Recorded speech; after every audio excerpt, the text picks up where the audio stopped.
نحمده ونصلي على رسوله الكريم اما بعد فاعوذ بالله من الشيطان الرجيم بسم الله الرحمن الرحيم سبحان الله وبحمده سبحان الله العظيم اللهم انفعنا وعلمنا ما ينفعنا وزدنا علما آمین یا الہی آمین۔ السلام علیکم ورحمۃ اللہ وبرکاتہ۔ انشاءاللہ ہم اپنی بک کا آغاز کرتے ہیں، اسلامک تعارف۔ آج کا جو ٹاپک ہے وہ ہمارا ہے عزت نفس۔ شروع کرتے ہیں۔ عزت نفس اور کبر نفس میں اتنا کم فرق ہے کہ یہ طے کرنا تقریباً ناممکن ہے کہ کہاں عزت نفس کی حد ختم ہوتی ہے اور کہاں سے کبر نفس کی حد شروع ہو جاتی ہے۔ یہی وجہ ہے کہ اسلام میں عزت نفس کو کوئی بھی درجہ نہیں دیا گیا۔ اکثر حالات میں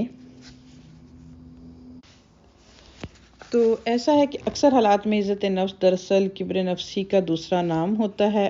گہرائی کے ساتھ دیکھا جائے تو معلوم ہوگا کہ عزت نفس سرے سے کوئی پسندیدہ چیز نہیں ہے۔ عزت نفس کی حقیقت اکثر حالات میں اس کے سوا کچھ نہیں کہ وہ کبر نفس ہی کا ایک خوبصورت نام ہوتا ہے۔ اسلام میں اصل قابل قدر چیز عزت نفس نہیں بلکہ کسر نفس ہے۔ اسلام میں اعلیٰ اخلاقیات کا معیار تواضع ہے۔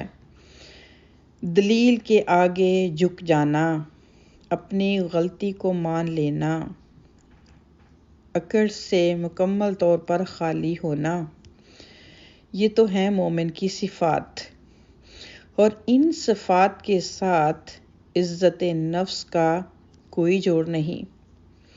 حقیقت یہ ہے کہ عزت نفس کا مزاج انسان کے لیے تواضع، اعتراف اور حلم میں رکاوٹ بن جاتا ہے، جبکہ اسلام کی اعلیٰ اخلاقی قدر یہی ہے۔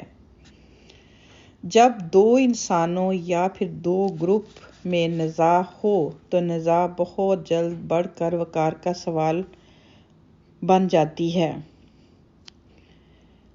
یعنی کہ کسی بھی، چاہے دو انسان ہیں یا پھر بڑے لیول پر دو گروپ ہیں، تو جب ان کے درمیان جھگڑا ہوتا ہے تو یہ جو انا والا مسئلہ جس کو ہم کہتے ہیں میری انا کا سوال ہے، یہ میں کیسے کم رہ جاؤں، اگر اس نے مجھے دو کہیں تو میں کیوں چپ ہو جاؤں، تو فوراً جو ہے انسان اپنی عزت نفس کے نام پر بہت زیادہ جو ہے نا وہ آگے بڑھ جاتا ہے۔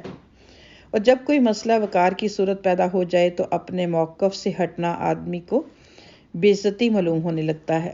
یعنی کہ پھر انسان یہ سمجھتا ہے کہ اگر میں اپنے موقف سے ہٹ جاؤں گا، حالانکہ اسی میں بہتری ہوتی ہے، اسی میں سکون ہوتا ہے، اسی میں یعنی کہ ماحول کو پازیٹیو رکھنے کے لیے بہت زیادہ جو ہے وہ مددگار بنتا ہے، لیکن کیا ہے کہ ہمارا دشمن شیطان جو ہے اس وقت کہتا ہے کہ اگر تم اپنے موقف سے ہٹ گئے تو پھر تو بہت زیادہ مسئلہ بن جائے گا، لوگ تمہیں کمزور سمجھیں گے، لوگ یہ سمجھیں گے کہ تمہیں عقل نہیں ہے، یا تم کیسے اپنے آپ کو نیچا کر سکتے ہو۔ پھر جو ادھر کھڑے ہوتے ہیں شیطان کے بھائی، شیطان جیسے اپنا کام تو چھوڑ کے بیٹھ گیا، اس نے تو اپنی صورت میں جو ہے ایسے انسان چاروں طرف جو ہے وہ پھر رہے ہوتے ہیں کہ جیسے کہتے ہیں کہ بات تھوڑی ہوتی ہے، اس کو بڑھانے کے لیے، بھڑکانے کے لیے ایسے ایسے الفاظ کے انسان یہاں تک کہ نعوذ باللہ استغفر اللہ قتل و غارت تک ہو جاتی ہے۔ تو پھر اس اکڑ یا ضد کا خوبصورت نام جو ہے اینڈ پہ کیا دیا جاتا ہے، عزت نفس، یعنی کہ یہ میری عزت نفس کا سوال تھا، اگر میں ایسا نہ کرتا تو پھر میری عزت نفس کیا رہ جاتی۔ صحیح اسلامی طریقہ تو یہی ہے کہ نزاع کو بھی کسی بھی حال میں وقار کا سوال نہ بنایا جائے، یعنی کہ کبھی بھی جھگڑا، کوئی بھی مسئلہ مسائل ہو تو اس کو کبھی بھی اپنے وقار کا سوال نہ بنایا جائے، بلکہ صلح جوئی کے ذہن کے تحت اس کو رفع کرنے کی کوشش کی جائے۔ اس طرح کے معاملات میں جھکنا ہی اسلام کا مطلوب ہے، نہ کہ ضد میں پڑھ کر اپنے موقف پر اکڑ جانا اور یہ کہہ کر اپنے آپ کو فریب میں مبتلا کرنا کہ میں اپنی عزت نفس کو بچانے کے لیے ایسا کر رہا ہوں۔ ضد ایک نفسیاتی برائی ہے، جبکہ تواضع ایک عظیم عبادت ہے۔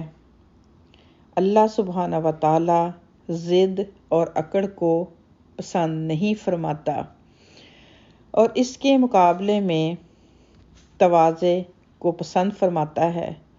اور جو لوگ حقیقی معنوں میں تواضع کا ثبوت دیں، ان کے درجات کو دنیا اور آخرت میں بلندی عطا فرماتا ہے۔ تو یہ تھا ہمارا چھوٹا سا ٹاپک عزت نفس کے بارے میں۔ تو جیسے کہ میں نے شروع میں بات کی کہ بہت ہی کم فرق ہے پہچاننے کے لیے یا پھر طے کرنا، ایک قسم سے تو کہہ لیں کہ ایک طرح سے ناممکن ہی ہو جاتا ہے۔ انسان کو پتہ ہی نہیں چلتا کہ عزت نفس کے چکر میں، کبر نفس میں داخل ہو جاتا ہے، یعنی کہ اپنے آپ کو بڑا سمجھ لینا۔ یہی چیز تو شیطان نے کی تھی جب اللہ سبحانہ و تعالیٰ نے اس کو فرمایا تھا کہ آدم کو سجدہ کرو، تو اس نے جواب میں کہا کہ میں اس کو سجدہ کیوں کروں، انا خیر منہ، کہ میں اس سے بہتر ہوں۔ پھر پوچھا گیا کس طرح سے، کیونکہ آپ نے اس کو کیچڑ سے بنایا، مٹی سے بنایا، اور مجھے آگ سے بنایا۔ تو یہی چیزیں انسان کو بہت زیادہ خسارے میں ڈال دیتی ہیں۔ پھر انسان عزت نفس کے چکر میں اتنا زیادہ تکبر میں داخل ہو جاتا ہے کہ انسان کو پتہ ہی نہیں چلتا۔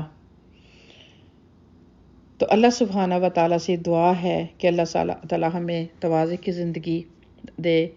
چھوٹی موٹی باتیں ہر جگہ، ہر گروپ میں، ہر فیملی میں ہوتی ہیں، آپس میں، بہن بھائیوں میں، رشتہ داروں میں، لیکن اگر انسان معاف کرنے کی روش کو اپنا لے اور ہر چیز کو اپنی انا کا مسئلہ نہ بنائے، تو ہم بہت ہی پرسکون طریقے سے اس زندگی میں خوشحال رہ سکتے ہیں۔ اور اللہ سبحانہ و تعالیٰ سے امید ہے کہ اللہ تعالیٰ ہمیں ان ساری باتوں پر عمل کرنے کی، اور اس دنیا میں بھی اور آخرت میں بھی ہمارے درجات کی بلندی کا باعث بنائے۔ آمین۔ انہی چند باتوں کے ساتھ آج کی بات کو کمپلیٹ کروں گی۔ اپنا بہت خیال رکھیے گا۔ السلام علیکم ورحمۃ اللہ وبرکاتہ۔